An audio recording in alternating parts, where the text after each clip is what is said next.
जय भीम साथियों। आज 5 सितंबर 2020 है। 5 सितंबर 1974 को, यानी अब से 46 बरस पहले,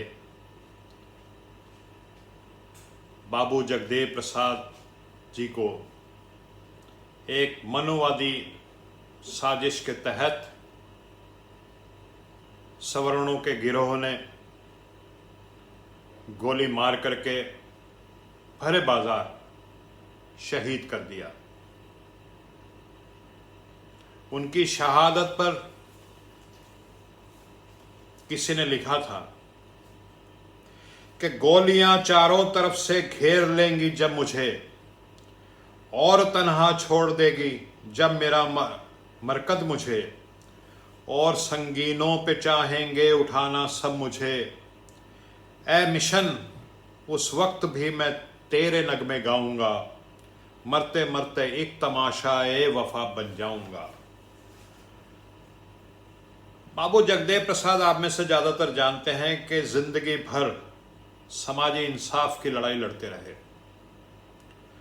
एक देश में समता पैदा करना चाहते थे, जाति का उन्मूलन पैदा करना चाहते थे, जाति का विनाश करना चाहते थे, और वो चाहते थे कि इस देश में व्यक्ति की पहचान उसकी जाति से ना हो।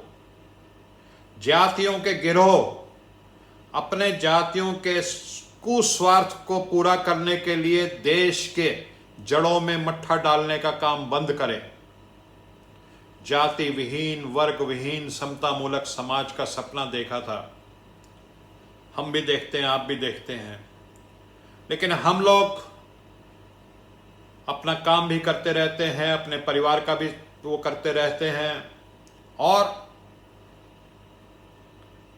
बीच बीच में कुछ समय समाजी इंसाफ के आंदोलन में भी लगाते रहते हैं। लेकिन बाबू जगदेव प्रसाद समाज के इस आंदोलन के लिए, इस मकसद के लिए कि देश में जाति विहीन समता मूलक समाज बने, सर पर कफन बांध करके निकल गए और तमाम जिंदगी, पूरी जिंदगी का एक एक पल उन्होंने सामाजिक इंसाफ की लड़ाई को लड़ने के लिए लगाया। उनके नारे 100 में 90 शोषित है, 90 भाग हमारा है। अब की सावन भादों में गोरी कलाई कादों में, यानी मेहनत करना पीढ़ी दर पीढ़ी हजारों साल से सिर्फ कुछ जातियों की जिम्मेवारी नहीं है। पूरे देश के, पूरे समाज के तमाम वर्गों को इस देश को बनाने के लिए, मेहनत करने के लिए आगे आना पड़ेगा। ऐसा नहीं हो सकता कि चंद मुट्ठी भर लोग अपने घर में बैठ करके एयर कंडीशन में खाएं, पलंगों पर दिन भर सोते रहें, और 85% लोग भरी दोपहरी में मेहनत करें, कारखानों में काम करें, सड़कों पे काम करें। ये अब ज्यादा दिन नहीं चलेगा। और यही सपना था भारत के लेनिन के नाम से जाने वाले बाबू जगदेव प्रसाद जी का। बाबू जगदेव प्रसाद जी का जो जीवन है वो हम तमाम समाजी इंसाफ के लड़ने वाले सिपाहियों के लिए एक आदर्श है। हमारा सपना है कि हम भी समाजी इंसाफ की लड़ाई लड़ते लड़ते एक दिन अपने सीने पे गोली खाएं और इस लड़ाई में बेशक शहीद हो जाएं। और मेरा दावा है कि जिस दिन बाबू जगदेव प्रसाद जी जैसे चंद लोग और पैदा हो जाएंगे, उस दिन जो सामाजिक क्रांति का सपना हम देख रहे हैं वो उसी दिन पूरा हो जाएगा। मैं जो बाबू जी ने एक अपनी पार्टी बनाई थी जिसके बहुत बढ़िया असूल थे। मैं उस पार्टी के जो असूल है, उनका जो एक वक्तव्य है, उन्होंने 25 अगस्त 1967 को दिया अपने भाषण में। मैं वो 2 लाइनें आपसे शेयर करना चाहता हूं। बाबू कहते हैं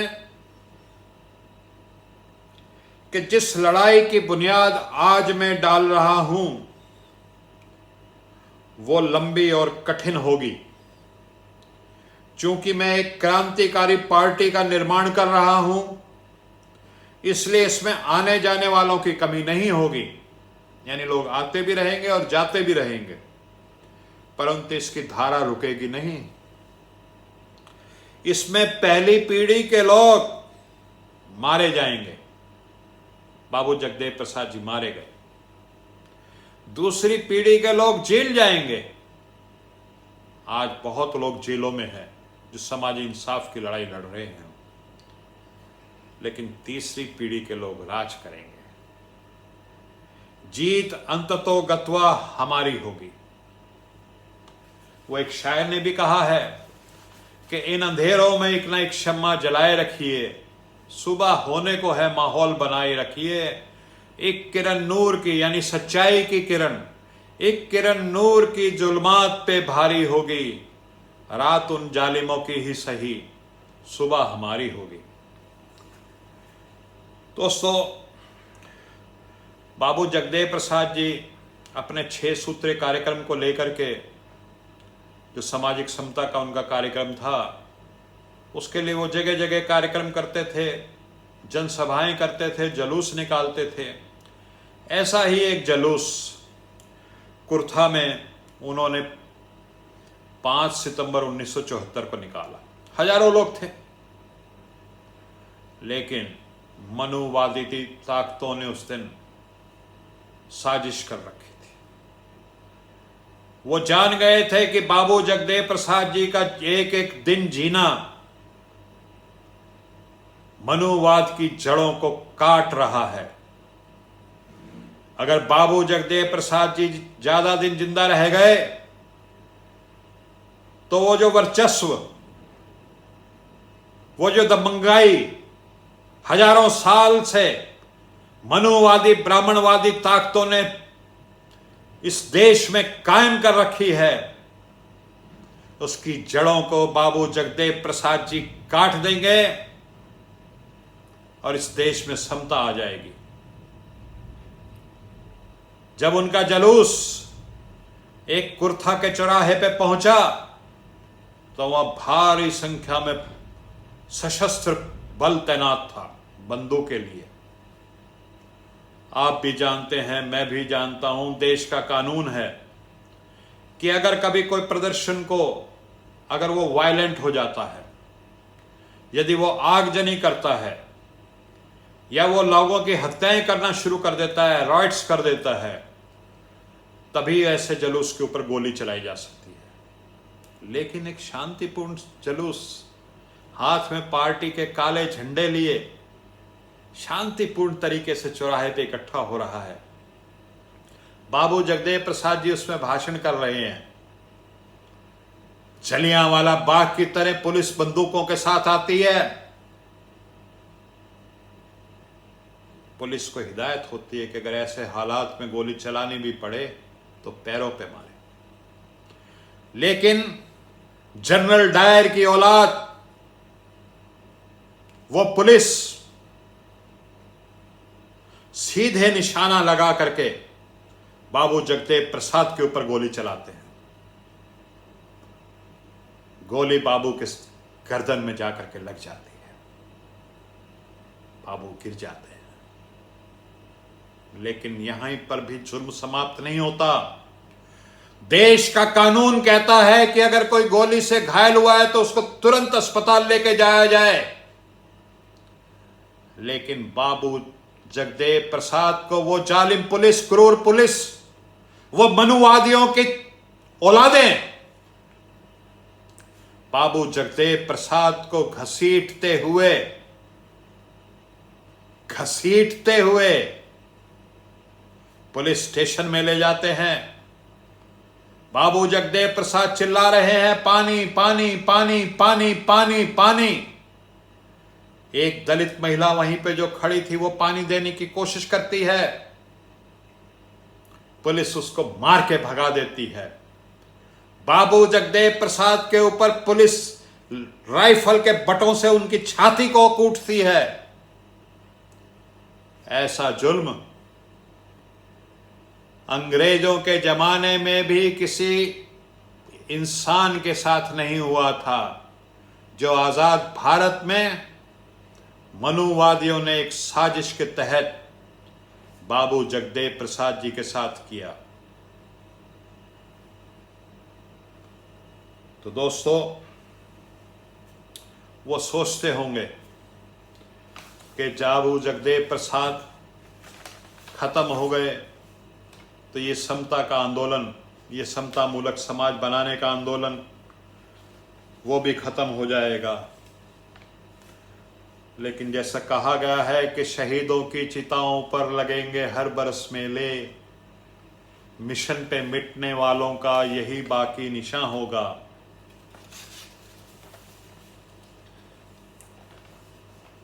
शहीद आजम भगत सिंह भी शहीद हुए थे और उनकी सोच और बाबू जगदेव प्रसाद जी की सोच लगभग एक थी। बाबू जगदेव प्रसाद भी वही शेर गुनगुनाया करते थे जो शहीद आजम भगत सिंह गुनगुनाते थे।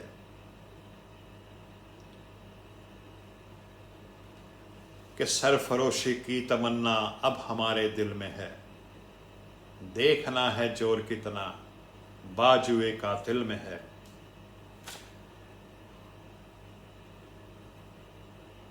शहीद आजम भगत सिंह और बाबू जगदेव बाबू भी यही बात करते थे कि ये जिंदगी, शहीद आजम भगत सिंह कहते थे कि पंजाबी में कि जिंदगी भी बड़ी अजीब शय हैगी है, जेड़ा बंदा इनू सांभ सांभ के जूंदा है वो कीट पतंगा वांग मर जांदा है, ते जेड़ा बंदा हसते हसते मिशन उत्ते शहीद हो जाता है वो हमेशा दे वास्ते अमर हो जाता है। बाबू जगदेव प्रसाद जी के साथ भारत लेनिन के साथ साथ उनको अमर शहीद का भी दर्जा मिला। वो मरे नहीं हैं, शहीद आजम भगत सिंह कभी मरा नहीं, हमारे दिलों में आज भी जिंदा है। यानी जो इंसान अपनी जिंदगी को संभाल संभाल के जीता है वो कीड़े मकोड़ों की तरह मर जाता है, और जो इंसान हंसते हंसते मिशन के ऊपर शहीद हो जाता है, कुर्बान हो जाता है, वो हमेशा के लिए अमर हो जाता है। जब से सुना है हमने मरना ही जिंदगी है, सर पर कफन लपेटे कातिल को ढूंढते हैं। दोस्तों, आज हम बाबू को याद कर रहे हैं। बाबू चाहे तो वो भी अपने घर पर रह सकते थे, अपने घर परिवार के साथ दिन भर काम करते, शाम को दोस्तों के साथ परिवार के साथ हंसते खेलते। शायर भी कहते हैं कि हम भी बच सकते थे घर पर रहकर। ये शहीदों के बारे में कहा गया कि हम भी बच सकते थे घर पर रहकर, हमको भी हमारे माँ बाप ने बड़े लाड प्यार से पाला था, दुख सह सह कर। लेकिन बाबू जगदेव प्रसाद जी घर पे नहीं रहे, वो निकल पड़े। उनसे इस दुनिया में जो जाति के नाम से जुल्म हो रहा था वो देखा नहीं गया, और उस जुल्म की समाप्ति के लिए वो अपनी जान तक कुर्बान करने के लिए तैयार थे, कोई समझौता नहीं करते थे। उस समय भी बहुत लोग थे जो 100 में 60 की बात करते थे। बाबू जगदेव प्रसाद जी कहते क्या 100 में 60, अगर हम 90 हैं तो 90 भाग हमारा है। तो दोस्तों, मैं बाबू जगदेव प्रसाद जी को अपनी श्रद्धांजलि अर्पित करते हुए सिर्फ एक बात कहूँगा कि हमें उनके मिशन को आगे बढ़ाना है और हमें मुखर होना है, आवाज़ उठानी है। ये खामोश मिजाजी हमें जीने नहीं देगी। सब कुछ इस देश में बर्बाद किया जा रहा है। जो कुछ भी उपलब्धियां बाबू जगदेव प्रसाद जी ने, रामस्वरूप वर्मा जी ने, बाबा साहब अम्बेडकर ने, डॉक्टर राम मनोहर लोहिया ने, चौधरी ब्रह्म प्रकाश ने और हमारे तमाम नेता हुए हैं। महात्मा बुद्ध से लड़ाई चल रही है, हजारों साल पुरानी है। नानक बाबा आए, कबीर आए, हमारे संत रईदास जी आए। लड़ाई बहुत पुरानी है। तो मैं तो यही कहूँगा कि आवाज़ उठाना लाजिम है। ये खामोश मिजाजी हमें जीने नहीं देगी। हमारी अगली पीढ़ियां बेड़ियों में जकड़ी होंगी। ये खामोश मिजाजी हमें जीने नहीं देगी। जीना है इस दौर में तो कोहराम मचा दो। और यही बाबू जगदेव प्रसाद जी, भारत के लेनिन, अमर शहीद को हमारी श्रद्धांजलि होगी। आप सबको जय जोहार, जय भीम, जय मंडल, जय हिंद।